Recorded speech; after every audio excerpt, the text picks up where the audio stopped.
G'day jabronis, and welcome here to story time with Verd, I suppose we're calling this.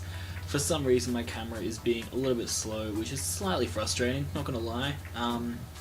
Normally it's crisper than this, so for some reason it's being a cunt, and I'm not a huge fan of it. But we're gonna move on. Basically this little series that I do on my channel is where I'm going to be talking about stories from my life or things that have happened to me in the past.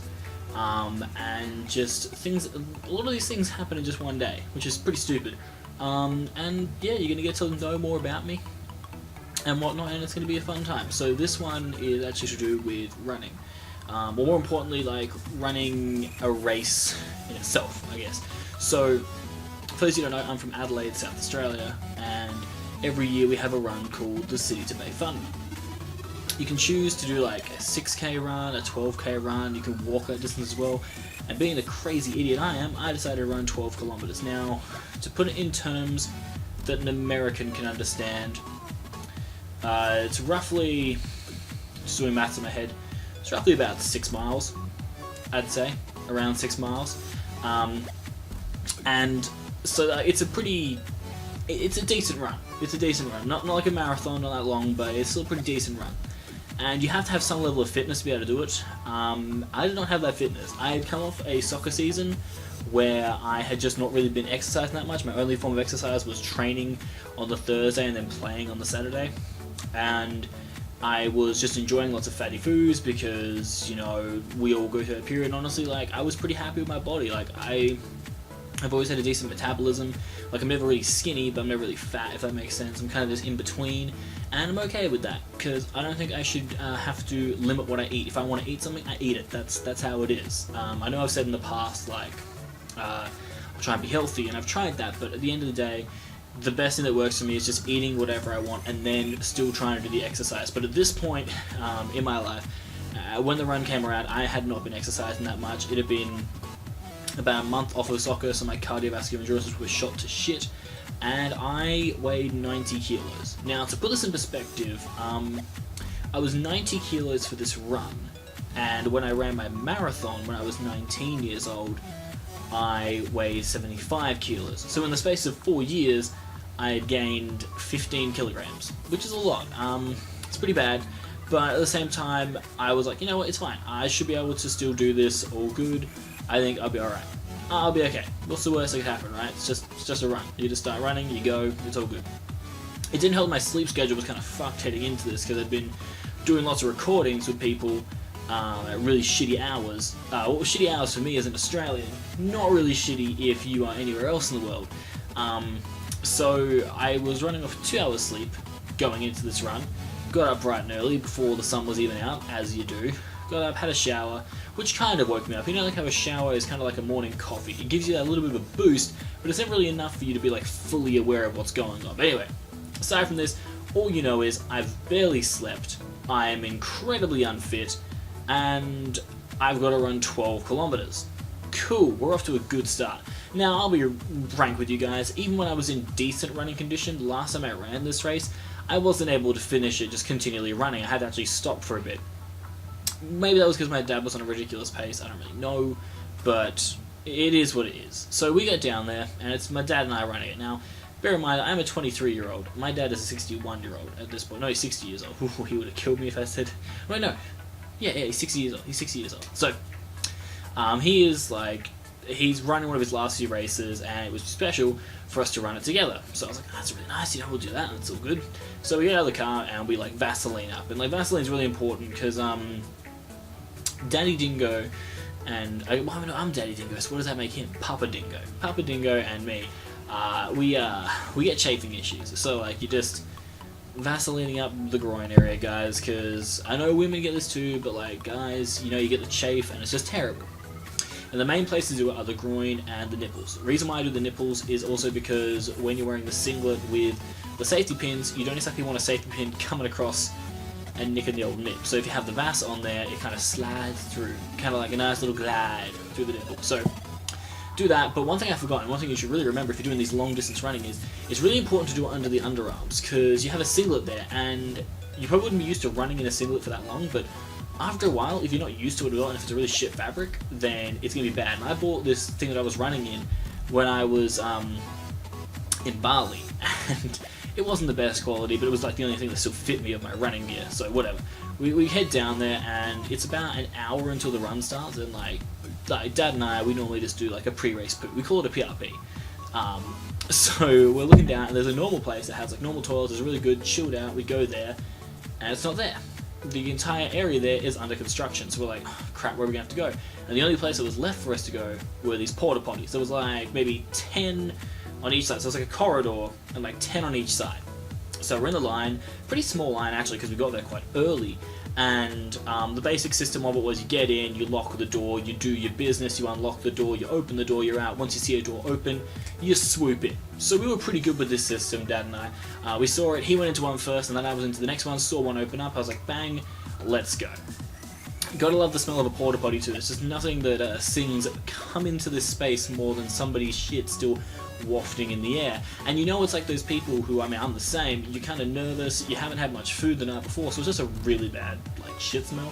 So I'm in there and I know I have to go to the toilet, and it's bad because you always like, when you get a bit nervous, it's always like a really shit poo, like, you know what I'm saying, like, where you try and get it out and it's just like runny and just takes like half of the roll of toilet paper to clean off, maybe 3/4 if you're feeling ambitious. But I'm doing that, I'm getting through it, and like, it was that horrible moment when I had just committed to doing the shit that I thought that was the time to look over and make sure that I actually had toilet paper in my cubicle thing, like little porta potty.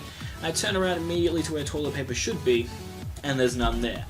And it's the kind of simultaneous panic of realizing there's no toilet paper and the shit starting to slide out of my anus, and it was this really weird feeling.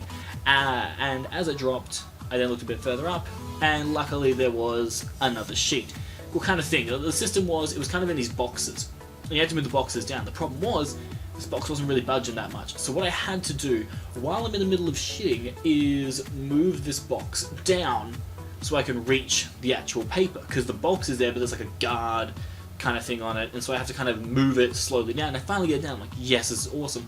Finally get the shit out, but the problem is, when I'm trying to pull stuff out, it's like ripping a bit, and it's coming in like these shreds, and I've done a really runny shit, so I need to be careful with doing this. Now I've got this, I have to be careful, really concisely picking these pieces out, so the last thing I need is someone trying to fucking interrupt me while I'm trying to do this job. And for some reason, my door didn't lock. I don't know why, but my door didn't lock, and I'm like, oh my god, this cannot be happening right now, this actually cannot be happening. So my door friggin' locked, it didn't lock, so some guys walked along, and I swear I turned the thing too, so like, if you're walking along, you can kind of tell that a door is locked, but this guy's like, he's been desperate for shit, man, he was like, pretty desperate, so he opens it, as I'm trying to just slowly, in my mind, there is nobody there trying to bust into my toilet, this is locked, it's like a, you know, no come in, you see the red sign, no come in, so, I'm doing this, and as I'm doing this, like, I'm pretty like hung out to show and everything. This guy pulls the door wide open. Like, he doesn't even do like a little creep and peek to make sure. Like, there's no privacy there. He's just like, "Hello, Sally," and opens it wide open to see old mate Dingo there with the trousers down. Well, not the trousers, the running shorts down. The old didgeridoo hanging out, trying to grab this toilet paper, and I'll always remember it. It was like a split-second thing between me grabbing a bit of toilet paper and him opening the door, and I still had it in my hand. Kind of like that. Kind of like the salt guy. I have the toilet paper in my hand, he opens it, and I'm like, sorry mate, lean forward, close the door, and I'm like, oh my god. The worst part too was that with the toilet paper, it was really hard to get it all into a thing together, so I had to kind of use both hands. And now I was thinking, how am I going to be able to do this when somebody's going to keep trying to open the toilet door? So now what I've done is, I got one hand trying to get the toilet paper, the other hand holding on for dear life onto the door so that nobody opens this again.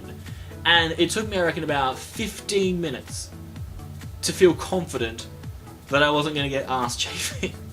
So get it all done. It's done. I feel bad because it's like, it stinks so bad because it's the nervous shit and it's just piling up, and I feel bad. And I open the door, finally. I'm done. And I walk past, and there was like I reckon a 45-year-old woman. She was walking in, happy as Larry. She was excited to see me. She was super psyched for her run. I was like, you're not gonna be super psyched to find what you found in there, mate. And I walked past and I was like, this poor lass, she's in for a bit. So yeah, ordeal kind of sorted. I walked back to Dad, and Dad's like, what the hell took you so long? And I'm like, it's a long fucking story. So we kind of skip past that, and we get to like where the waves are. So basically, the way it works is you have like the elite runners. They can do 12Ks in under an hour, so they go first. And then the next wave, and then the next wave. And we thought we were like quite far at the back. There's like 10,000 people that do this shit a year, so we thought we were like quite a way at the back. Turns out we were in like wave 2. So basically you had your elite runners go, they were wave 1, and then somehow we were the next ones behind elite. A guy who is 90 kilograms, has not done any running training for quite a while, in wave 2, with his 60-year-old father. Because yeah, we look elite, don't we? And it was just bad, and Dad and I looked at each other like, oh my god, we're gonna get run past by so many people. And the way it works is kind of silly though, because you go up to go and run, and like, it's not like a kind of rolling start thing. The people ahead of you start to run, so then you're kind of shuffling forward a little bit. Like, you know when you're in this big, like, when you go to a concert, and you're waiting for the open space, you're in like a crowded spot, then you're waiting for that open space, and you just like bolt? That's kind of what it was. You're just there, shuffling forward, waddling around like a penguin, and then eventually you get to go and you see all the people tapping on their watches, like beep, boop, beep, time to calculate my run and see how many calories I can afford myself this morning. Me, I was just thinking, shit, how good's a big breakfast going to be when this is done? So we get it underway, and we're rolling. And I'm not going to talk about the run too much, because, like, it was fine. The plus side of me, guys, is that although I am a little bit, maybe, I guess you could say overweight, I don't think I'm that overweight, really. Because I'm a little bit pudgy, you'd think I'm not that fit, but my fitness is actually ridiculous. My cardiovascular endurance is dumb. I've run a half marathon, which is 21 Ks, off of barely any fitness. So it wasn't a matter of would I be able to do this, it would be what kind of impact would it have on my body once it was done, because I finished it. We ran it in an hour and 20 minutes, which is, it's bad. But you have to bear in mind, he's 60 years old, and I'm a pudgy little kid who has no fitness. So we finished it though, we didn't stop running, we kept doing it, and that was our kind of aim, was just to keep on running, and we got it done. So that was awesome. Like, we finished it, it was pretty good, I was feeling pretty great, and the big thing, if you know exercise, like, not if you're like the Matty Brolick type who all he does is get the guns, if you actually, you know, do a lot of cardiovascular exercise, then you will know that lactic acid is an absolute bitch. And when you finish a 12-kilometer run and you're not used to running, and your body then decides to stop, what lactic acid will do is it will harden up a lot of your body. And so we're going to get these commemorative shirts for the run, get some fruit, get some stuff, go to see my family because my mother's birthday on the same day, and we're going out for a breakfast, and the entire lower body decides to kind of shut down. So I feel like I've got these lead weights in my legs, so I'm walking around like the Tin Man from The Wizard of Oz, kind of going around with the family. We decide to get changes, some nicer clothes, go down to this restaurant to get some grub, and I'm like, sweet, you know, I'm always digging the grub, let's get some food. It was delicious, but I just really wasn't hungry, and I'm like, I'm always hungry. So that was the first indicator of like, okay, something's wrong here. Couldn't finish it, there was like this amazing dessert, could barely finish that, and I was like, I don't really feel that good. So we went home, and I was just chilling in bed, and I was like just rocking back and forth, and I was like, this is weird, man. And I decided to have a really quick shower, had a shower, and I was just chilling in there, mashing, relaxing, and again, I just started swaying. I'm like, this is fucking creepy. What's going on? Am I the dingly-dangly scarecrow all of a sudden? And so I decided, like, okay, once I have the shower, I need to just, like, rest my head for a second. And I shit you not, I rested my head. Went back just to relax for a second, boom. And I wake up, and I'm, like, super groggy. Like, I don't drink alcohol, but have you ever woken up, like, hungover? That's how I felt. Like, I had a really bad headache, I woke up, and I was like, holy shit. Now, we got home at, I want to say, 10 o'clock. 10 o'clock in the morning, we got home. And I woke up, and I was woken up by my sister, and I was like, what's going on? I was like, really out, like, what the fuck's going on? She's like, it's dinner time. I was like, what? And she's like, it's dinner time. So I had slept for, I reckon, 8 hours straight, and I was like, oh shit, okay. Alright. So I got up, had a bit of grub, watched a bit with the family, but again, I was still rocking. I was this bad, and I was feeling really sick as well. And what it was because of was because I had no sleep and I had no fitness, my body's immune system basically shut down. I'm not shitting you here. It actually shut down, and it turns out somebody at the place we went for breakfast had a really bad cold, and because my immune system was nowhere to be seen, missing in action, I caught this cold full force. Like, even when you have an immune system, you're able to kind of handle it. I just caught it like smack bang, and all my tiredness, all my like body breaking down, I was like freaking ET. I was like, I was pretty bad. And so she left, and it was about, I reckon, 9 o'clock at night, and I went back to sleep. I just like bang, was out like a light, gone. And I woke up the next day, had no idea what the time was, didn't check my phone, just walked out, went to the toilet, walked out to see Dad, and I was like, what's the time? He's like, it's 2 in the afternoon. So then I had slept from 9 at night until 2 in the afternoon, and I'm just there like, holy shit. So the moral of this story, there's many morals of this story, guys, that I'm going to give you from this little story time with the first little episode. Moral number 1, if you are going to do some strenuous physical activity, I would recommend you do some form of training before it, just to make sure you're actually going to be capable of not only finishing it, but being able to recover from it. Because it's one thing to be able to run that distance, it's another thing to be able to actually have your body ready to handle the pressure of doing it. That's one of the big things I'd say, just coming from a guy who's done a lot of fitness. Really make sure you actually train for it, don't do the stupid thing I did. Number 2, if the assumption is that there is a line of people waiting to use a porta potty, do not walk down to a porta potty just randomly, because this was the thing with this guy. He walked down there randomly, he wasn't in the line, he just walked down randomly, flung a door open. First of all, can't. Second of all, did you enjoy the dingo dick? Because of course you did. But thirdly, dude, if you're gonna go down there, like, what if there was a woman in there? You know how fucking outraged she would have been? Like, that's not cool. I mean, it's still not cool that you open it on me, so, like, have some privacy, guys. If you see there's a line and you know that the door is closed and it hasn't been open for a while, don't open it. There's clearly a dingo in there. Like, don't do that stuff. I guess the third thing is just, did you enjoy this? Did you enjoy this? Like, I don't know. These are something I posted on Twitter saying I wanted to do something like this, and I wanted to see what people thought about it. I'm hoping people enjoyed this. If they did, and if this like video gets maybe say 20 likes, I will do another one, because I have another funny story of a time when I went down to a supermarket and my pants completely ripped in half. So if you would like to hear that story and other crazy things that go on in my life, because I have a million stories. I worked in childcare for 3 years, guys. I have stories that will scare you, shock you, maybe give you a better understanding. So I just got massively terrified, and you probably saw it in my face. My computer has a tendency to where if I don't shake it any point with my mouse or keep it active, it shuts down. And I thought it had shut down and this entire recording was going to be dead, and I was like, no! Oh, that would have been bad. But hope you guys have enjoyed this video. If you have, liked the video, subscribe to the channel if you're new. I'm almost at 250 subs, which I think is fucking wild.